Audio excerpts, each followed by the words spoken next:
Hello friends, हमारा चल रहा था क्लास 12th का चैप्टर नंबर 5 वंशागति का गुणसूत्रीय आधार एवं मानव अनुवांशिकी, chromosomal basis of inheritance and human genetics. ठीक है, लास्ट वीडियो में हमारे क्रॉस चल रहे थे हीमोफीलिया वाले। तो पहले मैं इस टॉपिक मैंने जैसे आपको बताया था कि जो ये चैप्टर है इसमें जो लॉन्ग क्वेश्चन है वो मतलब इम्पॉर्टेंट तो हैं बट ऑल इतने आते नहीं है, थियोरिटिकल है। इस चैप्टर में से मोस्टली जो आते हैं वो शॉर्ट नोट्स आते हैं।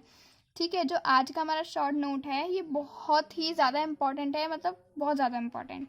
ठीक है, तो आज का जो शॉर्ट नोट है वो है मधुमक्खी में लिंग निर्धारण को समझाइए। ठीक है, हनी बी में लिंग निर्धारण को समझाना है।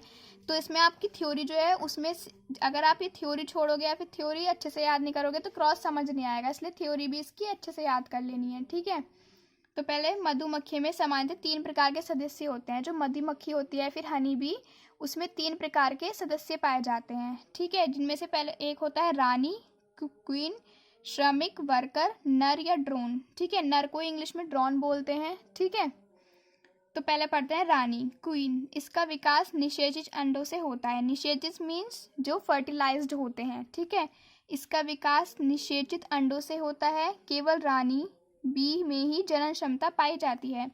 मतलब जो मधुमक्खी होती हैं, जो नॉर्मली आप इतना कुछ पता नहीं होगा, बायो वाले स्टूडेंट्स को ही पता होता है हनी बी के बारे में इतना, तो ये इससे इम्पॉर्टेंट क्वेश्चन है। तो जो मधुमक्खी होती हैं उनमें तो 3 प्रकार के फैमिली मेंबर्स पाए जाते हैं। एक तो रानी, क्वीन, श्रमिक, वर्कर और नर या फिर ड्रोन जिसे इंग्लिश में बोलते हैं। तो जो रानी मक्खी होती है इसका विकास कैसे होता है? निषेचित अंडों से, मीन्स फर्टिलाइज्ड अंडों से होता है। और वह केवल रानी मक्खी में ही जनन क्षमता मीन्स रिप्रोडक्शन जो है वो सिर्फ ओनली रानी मक्खी ही कर सकती है, उसमें ही ये क्षमता पाई जाती है। फिर आता है श्रमिक, वर्कर। ठीक है, वर्कर ये अर्धविकसित मादाएं हैं। जो वर्कर होती हैं वो भी क्या होती हैं? फीमेल्स होती हैं। अर्धविकसित मादाएं हैं जिनका विकास निषेचित अंडों से ही होता है। इनका भी विकास किससे होता है? निषेचित अंडों से होता है, परंतु इनमें जनन अंग विकसित नहीं होते हैं, मतलब रिप्रोडक्टिव पार्ट्स जो होते हैं वो इनमें डेवलप नहीं होते हैं।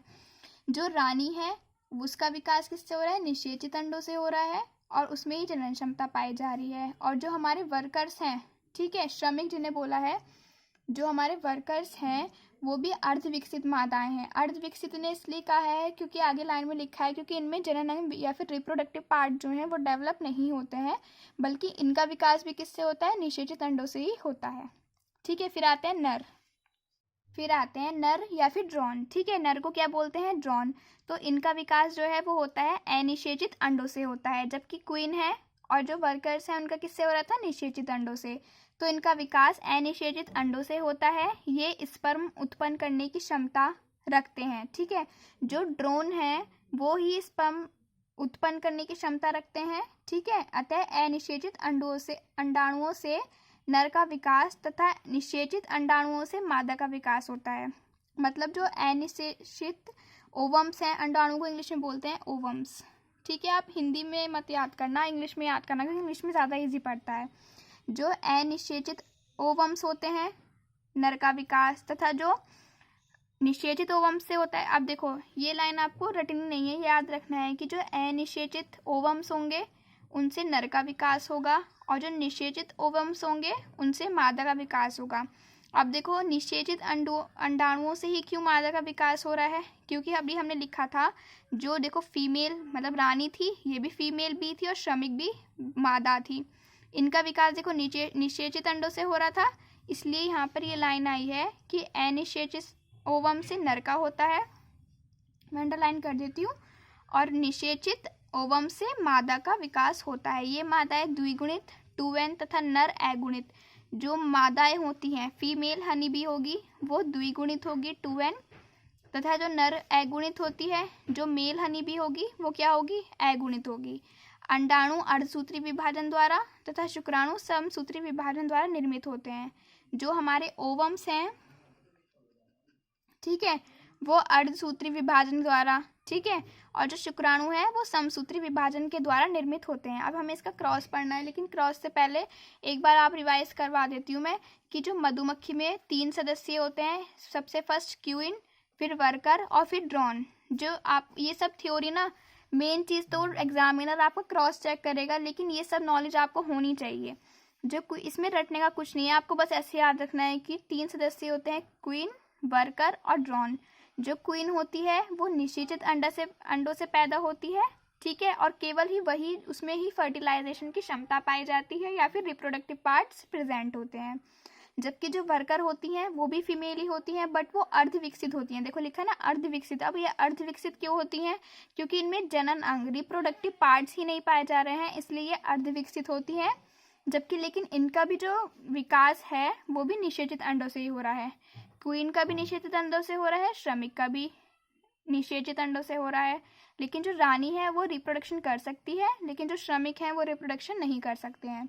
उसके बाद आते हैं हमारे ड्रोन, ठीक है। ड्रोन मीन्स मेल जो है, मेल हनी भी जो है, तो इनका विकास जो हो रहा है वो अनिषेचित अंडों से होता है, और ये स्पर्म बनाने में या फिर स्पर्म उत्पन्न करते हैं, ठीक है। जो नर है उनका अनिषेचित अंडों से हो रहा है निर्माण, और जो मादाएं हैं उनका निषेचित अंडों से हो रहा है। ये लाइन तो आपने ऊपर भी समझ ली है, ठीक है। और ये जो फीमेल्स हनी भी होती है वो द्विगुणित 2n होती है, डेप्लॉइड, तथा जो नर होता है वह अगुणित हैप्लॉइड होते हैं, ठीक है। अब इसका क्रॉस समझते हैं। देखो क्रॉस इसका कैसे समझना है, इधर लिखना है हमें मेल हनी बी, इधर लिखना है फीमेल हनी बी। अगर फ्रेंड्स आप ये पूरा क्वेश्चन आया आपका 5 मार्क्स में या 3 मार्क्स में आया और आपने थ्योरी लिख दी है और ये क्रॉस नहीं किया तो आपको 0 नंबर मिलेंगे। लेकिन अगर आपने ऐसा किया कि थ्योरी कम लिखी है लेकिन क्रॉस बिल्कुल सही किया है तो आपको फुल मार्क्स मिलेंगे, इसलिए क्रॉस अच्छे से समझना। तो मेल हनी बी और फीमेल हनी बी, जो मेल हनी बी है उसमें 16 क्रोमोसोम है, ये आपको याद रखना है। क्रोमोसोम को वो हिंदी में बोलते हैं गुणसूत्र, ठीक है। जो मेल हनी बी है उसमें 16 क्रोमोसोम है, और जो फीमेल हनी बी है उसमें 32 क्रोमोसोम है। तो 16 क्रोमोसोम को हम ऐसे ही उतार लेंगे, और 32 को 2 भाग में अगर डिवाइड करना पड़े तो 16 + 16 = 32, तो उसे 16 और 16 में 2 जगह बांट लेंगे, ठीक है। अगर कोई मेरी वीडियो फर्स्ट टाइम देख रहा है तो उसे क्रॉस समझ नहीं आएगा। इससे पहले जो वीडियोस हैं वो सारी क्रॉस बेस्ड हैं, उनकी लिंक आपको डिस्क्रिप्शन बॉक्स में मिल जाएगी, ठीक है। तो मेल हनी बी में 16 क्रोमोसोम थे तो हमने 16 ऐसे उतार लिए। जो फीमेल थी उसमें कितने थे? 32 क्रोमोसोम थे, तो उसे 16 में डिवाइड कर दिया। जो मेल होता है उसका जो निर्माण होता है वो होता है समसूत्री विभाजन से, ऊपर थ्योरी में पढ़ा था। और फीमेल का होता है अर्धसूत्री विभाजन से। अर्धसूत्री क्यों लिखा? देखो 32 का 2 आधा हो गया, आधा हो गया ना, तो इसलिए अर्धसूत्री विभाजन। जो हमारा क्रोमोसोम है मेल है उसके तो स्पर्म होते हैं, तो स्पर्म वो भी कैसे? निषेचित, और यहाँ पे ओवम अनिषेचित, ओके। तो देखो अब 16 का क्रॉस हमने इसका क्रॉस कराया इससे, ठीक है। तो क्या आया? 16 + 16 = 32 क्रोमोसोम। जहाँ तो फर्स्ट क्रॉस से, या फिर फर्स्ट ये क्रॉस कह सकते हैं, या फिर इस फर्टिलाइजेशन को ऐसे समझा तो नहीं सकते हैं थ्योरेटिकल, लेकिन उसे क्रॉस के रूप में दिखा देते हैं ऐसे। तो जब क्रॉस हुआ तो 16 क्रोमोसोम का, जब 16 फीमेल क्रोमोसोम से हुआ तो 32 क्रोमोसोम बने। 32 किसके होते हैं?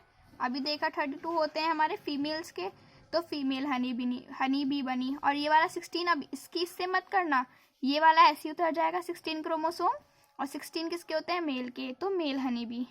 तो आते हैं हनी बी में लिंग निर्धारण गुण सूत्रों की संख्या के द्वारा होता है। ये 1 मार्क्स में क्वेश्चन आ सकता है कि जो हनी बी होती है उनमें किस आधार पर क्रॉस होता है या फिर लिंग निर्धारण होता है, तो गुणसूत्रों की संख्या के आधार पर, ठीक है। फ्रेंड्स मैं आपको एक बात समझा देती हूँ। 16 क्रोमोसोम होते हैं मेल्स के, फीमेल्स के होते हैं 32 क्रोमोसोम। उन्हें हम 2 पार्ट्स में डिवाइड करते हैं, इनका क्रॉस करते हैं।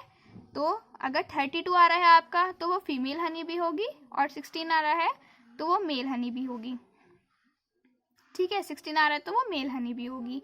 फीमेल्स का अर्धसूत्री विभाजन द्वारा और निषेचित अंडों से निर्माण होता है, जबकि मेल्स हनी बी का समसूत्री विभाजन और स्पर्म के द्वारा निषेचित अंडों से उसका निर्माण होता है, ठीक है। फ्रेंड्स वीडियो पसंद आए तो लाइक कर देना और चैनल को सब्सक्राइब कर देना। Thank you for watching.